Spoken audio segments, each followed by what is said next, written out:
ఇక్కడ గమనించవలసిన అవసరం ఉన్నది. ప్రజాక్షేత్రంలో ప్రజలు ఎన్నుకోబడిన ప్రజాప్రతినిధి సెషన్ అసెంబ్లీ నడుస్తూ ఉన్నది. అసెంబ్లీ సెషన్లో ఉన్నది. కేటీ రామారావు గారు నిన్న ఒకటే మాట చెప్పారు. నిజంగానే నేను పొరపాటు చేసినట్లయితే చర్చ చేసి అసెంబ్లీలో వివరంగా ప్రజలకు తెలియజేయండి. తెలియజేసి దాని తదుపరి ఏ చర్యకైనా నేను సిద్ధమనే మాట వారు నిన్న చెప్పిన మాట కూడా మనం ఒకసారి తెలుసుకోవాలి. సెషన్లో ఉంది హౌస్. యావత్ తెలంగాణ ప్రజానికంటే కాదు, భారతదేశం అంతా కూడా తెలిసే విధంగా ఒక అవకాశం ఉన్నది. పొరపాటు చేసినోన్ని ఎండగట్టడానికి, చూపెట్టడానికి ఇలా దాన్ని ఎందుకు వాడుకుంటలేరు అనేదే కేటీ రామారావు గారిని నేను అడగడం. నేను కూడా అదే మాటగా ఇప్పుడు ఆ దిశగా ఎందుకు చేస్తలేరని కూడా నేను ప్రశ్నిస్తా ఉన్నాను. నేను ఒక మాట పొన్నం ప్రభాకర్ గారు కూడా మాట్లాడుతూ ఒక మాట చెప్పింది. ఆయన డబ్బులు ఎక్కడ కూడా దుర్వినియోగం కాలేదు, డబ్బులు ట్రాన్స్ఫర్ అయిన మాట వాస్తవం, ఏ బ్యాంకు నుంచి ఎటువైంది కదా, కానీ చేసిన విధానం తీరు కరెక్ట్ కాదు అని ఆయన ఒక రకంగా మాట్లాడటం జరిగింది. ఇది ఎందుకు చెప్తా ఉన్నానంటే ఇవాళ ఏదో రకంగా సంవత్సరం కాలం పాటు ఏ ఒక్క రోజు కూడా ఒక మంచి పని చేయని ప్రభుత్వం ఇవాళ అసెంబ్లీలో గత 4 రోజుల నుంచి 5 రోజుల నుంచి వారం నుంచి మనం చూస్తూ ఉన్నాం. ఎక్కడికక్కడ వాళ్ళను ఎండగడతా ఉంటే వాళ్ళు చేసిన పొరపాట్లను, వాళ్ళు మాట్లాడుతున్న అబద్ధాలను ఏదైతే ఎక్కడికక్కడ మాట్లాడుతూ ఉంటే ఇది ఓర్వలేక సహించలేక ఏదో రకంగా కేటీ రామారావు గారిని లోపలేయాలనేది ఒక ఇవాళ ఒక పన్నాగం అనుకోండి, ఇంకో రకంగా కుట్ర అనుకోండి. మనం చూస్తూ ఉన్నాం లగచర్ల ఇన్సిడెంట్ గురించి ఒక ప్రజల్లోకి దాన్ని బ్రహ్మాండంగా తీసుకుపోయి చేసిన తప్పు అని చేసే విధంగా, తప్పు అని వాళ్ళు చెప్పే విధంగా ఆ అంశాన్ని తీసుకొని ప్రజల దగ్గరికి పోయింది కేటీ రామారావు అనేది ఒక అంశం. ఈ సంవత్సరం కాలం పాటు అనేక ఇష్యూస్లో నిన్న మొన్న అసెంబ్లీలో హరీష్ రావు గారు అద్భుతంగా వాళ్ళ అబద్ధాలన్నింటినీ కూడా తేల్చి చెప్పారు.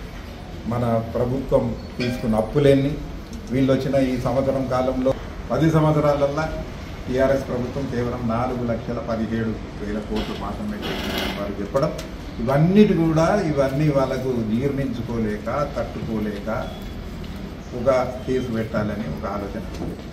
1,00,000 కోట్లు తిన్నారన్నారు మొదలు. కాళేశ్వరం అయింది, ఇదైంది, అదైంది అన్నీ చెప్పుకుంటారు. 1,00,000 పోయినాయి, 1,000 పోయినాయి, ఆఖరికి ఏం దొరకదు 55,000 కోట్లకు దిగజారిందంటేనే దాని పరిస్థితి ఏంది, వాళ్ళ ఆలోచన ఏంది అనేది మనకు ఖచ్చితంగా అర్థమవుతున్న విషయాన్ని మనం ఈ ప్రజలకు తీసుకోవాలి. ప్రజలందరికీ కూడా మీ ద్వారా, మీడియా ద్వారా ప్రజలందరికీ కూడా ఒకటే తెలియజేస్తాం. ప్రతిపక్షంలో ఉన్న, అధికారంలో ఉన్న, ప్రతిపక్షంలో ఉన్న బాధ్యత గల ఒక పార్టీగా, రాష్ట్రాన్ని సాధించిన పార్టీగా కేసీఆర్ గారి నేతృత్వంలో అన్ని రకాల, అంటే మీరిచ్చిన మీ మేలు కోరి పనిచేస్తున్న పార్టీ ఇవాళ బీఆర్ఎస్ పార్టీ ఒక నిర్మాణాత్మకమైన ప్రతిపక్షంలాగా ఇవాళ పనిచేస్తున్న పార్టీ. దీన్ని అణిచిదొక్కే విధానం దౌర్జన్యంగా, దుర్మార్గంగా ఇవాళ మనం చూస్తూ ఉన్నాం. కేసీఆర్ గారిని రాచరిక పాలన అన్నాడు, గడీల పాలన అన్నాడు, అనేక మాటలు చెప్పిండ్రు రేవంత్ రెడ్డి గారు. ఇవాళ ఆయన చేస్తున్నది ఏంటి? ఒక నియంత పోకడ. ఔరంగజేబ్ లాంటి ఏదైతే అది వరకు ప్రభువులు ఉండరో వాళ్ళ లాగా ఇవాళ రాజ్యం వెళ్తా ఉన్నాడు.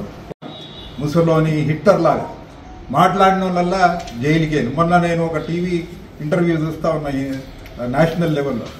మరి బోలా ఉసుకు అందరిదాలో ఏమన్నాను కానీ దొరకబట్టి అందరిదాలోనే. వాడు మాట ఏం చెప్పిండు? ఆడోళ్ళకు ఫ్రీ బస్సు వచ్చినందుకు ట్రైన్ల రష్ తగ్గింది అని అన్నాడు. అన్నందుకు ఉసుకు అందరిదాలో బోలా అంటున్నాడు మెట్రో రైలు సీఈఓను. అంటే ఇదేనా పరిపాలన? ముఖ్యమంత్రిగా నువ్వు ఏం సందేశం ఇస్తున్నావు, ఏమి ప్రజానీకానికి ఎటువంటి సందేశం పంపుతున్నావు అనేది ఆలోచన చేయాలి.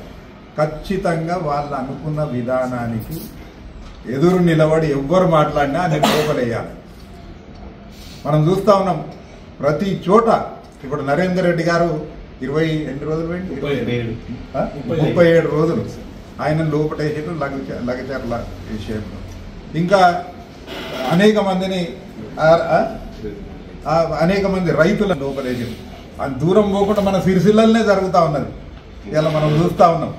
ఎవడు ప్రశ్నించే గొంతుక దాన్ని అణచివేయాలి, ఎవడైతే గట్టిగా మాట్లాడతాడో దాన్ని దబాయించి పారేయాలి, నలిచి పారేయాలి. దబాయించడానికి నలిచి పారేయాలి అనేది వాళ్ళ ఆలోచన. ప్రజలు ఖచ్చితంగా బుద్ధి చెప్తారు.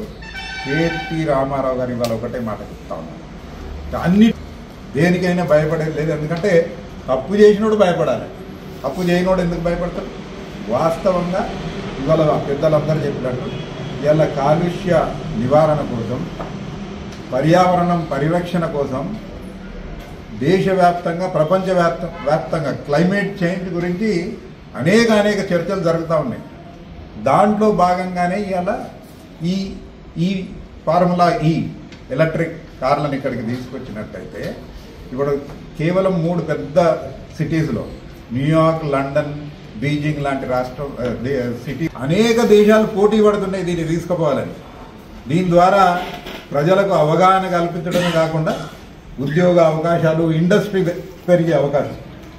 ఇవాళ ఎలక్ట్రిక్ వెహికల్ మ్యానుఫ్యాక్చరింగ్ హైదరాబాద్కి వస్తుందనే ఒక ఆలోచన కేటీ రామారావు గారు ఒక గొప్ప ఆలోచనతోనే దీన్ని ప్రమోట్ చేసిండు తప్ప దీంట్లో ఎటువంటి ఏది కూడా లేదు. మనం అనేక మందిని చూసినాం. ఇవాళ రామదా ఆనాడు రేస్కి వచ్చిండు, ఎంపీగా ఉండి ఆయన కూడా మాట్లాడిన విషయాన్ని కూడా ఇవాళ మనం సోషల్ మీడియాలో చూస్తూ ఉన్నాం. మహేష్ బాబు లాంటి దీని మీద మాట్లాడిన సోషల్ మీడియాలో అనేక మంది సీనియర్ ప్రజాప్రతినిధులు, బాధ్యత గల ప్రజాప్రతినిధులు దేశవ్యాప్తంగా దీని గురించి దీనివల్ల జరిగే లాభం గురించి వాళ్ళందరూ కూడా చెప్పడం జరిగింది. కాబట్టి ఎటువంటి ఇబ్బంది లేదు, దీంట్లో ఏ పొరపాటు కూడా జరగలేదు. ప్రజలకు ఒకటే విన్నపం, మీరు జాగ్రత్తగా గమనించాలి. అసెంబ్లీలో జరుగుతున్న తీరు, రౌడీ మూకల అల్లర్లు ఇవ్వాలని ఇప్పుడే మనం చూసినాం.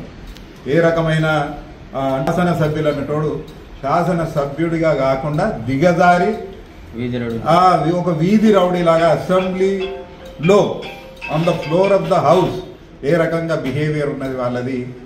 ఎవ్వరు మాట్లాడినా దాన్ని నలిచిపారేయాలి, గొంతు వీసుకుపారేయాలి అనే ఒక ధోరణి తప్ప ఇంకోటి లేదు. కాబట్టి ప్రజానికం మీరందరూ కూడా జాగ్రత్తగా వినాలి, చూడాలి, గమనించాలి. పొరపాటు ఏంది అనేది, పొరపాటు చేస్తే దేనికైనా సిద్ధమని కేటీ రామారావు గారు అంటా ఉన్నారు.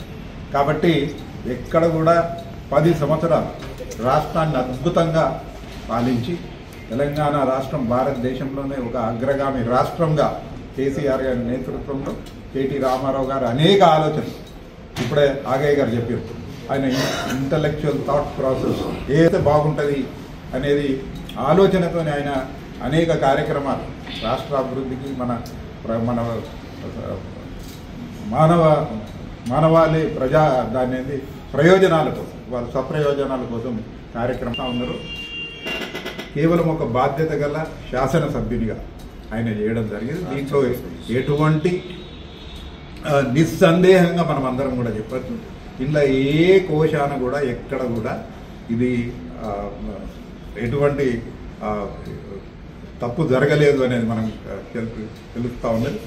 ఇప్పుడే వివరంగా అంటే ఏసీబీ అంటే ఏంది, మిగతాది ఏంది అనేది కూడా వివరంగా ఇవన్నీ కూడా చెప్పడం జరిగింది. కాబట్టి నేను మరొక్కసారి మీ ద్వారా ప్రజానికానికి తెలుసుకోవాలని కూడా చెప్తూ ఈ ప్రభుత్వానికి కూడా నేను హెచ్చరిస్తూ ఉన్నాను. ఇటువంటి దుర్మార్గమైన చర్యలకు మీరు ఒకరు పాల్పడ్డట్టయితే రేవంత్ రెడ్డి గారి ప్రభుత్వం అతి త్వరలోనే ఇది బెడిసి కొట్టి మీకు ఎటువంటి శాస్తి జరగాలనో అది ఖచ్చితంగా జరుగుతుందని మాట తెలియజేస్తూ జై తెలంగాణ.